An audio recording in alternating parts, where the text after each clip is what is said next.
Ini adalah momen saat Jenderal Ahmad Yani menemui pasukan Cakrabirawa atau pasukan G30S di rumahnya pada malam 30 September 1965. Pak Yani merasa dipermainkan oleh gerombolan yang masih ingusan. Dari segi pengalaman, mereka ini memang tak ada apa-apanya, berbeda dengan Ahmad Yani yang telah kenyang dengan perang, yang mengetahui seluk-beluk asap mesiu antara hidup dan mati.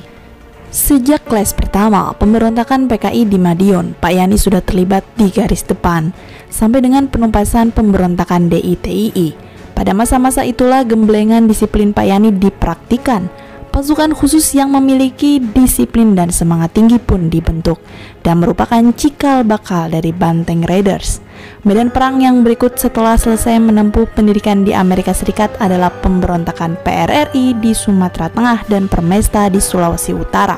Sebagai Panglima Operasi 17 Agustus, lawan dan kawan mengetahui penyusunan strategi yang brilian ini.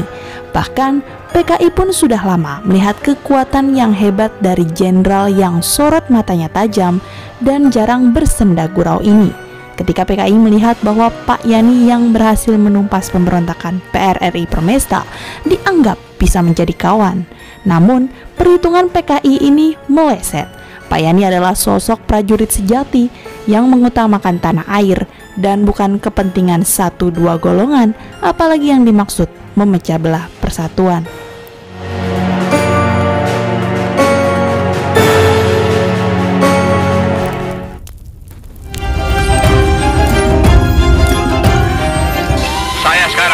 Sebagai yang tertua dalam TNI yang tinggal akan meneruskan perjuangan kamu.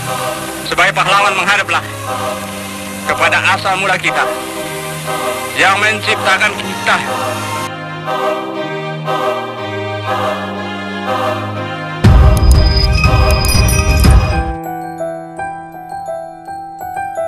Presiden Soekarno pun terkesan. Itu pula sebabnya Pak Yani ditunjuk sebagai Menteri Panglima Angkatan Darat, menggantikan pos yang tadinya dipegang oleh Pak Nas.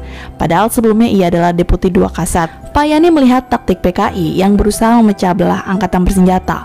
Pucuk-pucuk Angkatan Darat ingin dinasakomkan, artinya pucuk pimpinan Angkatan Darat diharapkan terdiri dari golongan agama, nasionalis, dan komunis. Pak Yani menolak karena akan memperuncing dan memancing perpecahan terbuka.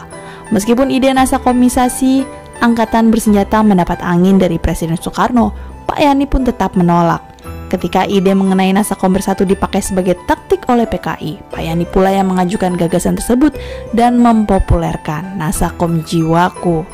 Perjalanan hidupnya yang panjang di atas pengalaman berbagai ragam dan intrik membuat Pak Yani muak melihat kebrutalan prajurit tak tahu diri. Tamparan itu adalah tamparan peringatan. Ya, ia menampar salah seorang prajurit Cakrabirawa yang menyambangi rumahnya di malam itu. Anaknya, Edi, yang berdiri di belakang ayahnya pun terkejut. Ia berlari bersembunyi di bawah mesin jahit. Sesudah memberikan pelajaran tamparan, Pak Yani pun terus melangkah ke dalam melalui pintu kaca. Salah seorang tentara yang bernama Rashwat pun melirik ke belakang dan berteriak, "Giyadi!" Kebiadaban pun muntah seketika.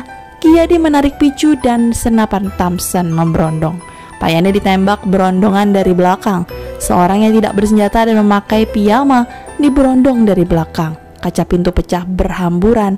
Peluru terus menembus tubuh Pak Yani yang tersentak. Kedua tangan Pak Yani terangkat ke atas, tubuhnya berbalik ke arah penembak dan jatuh.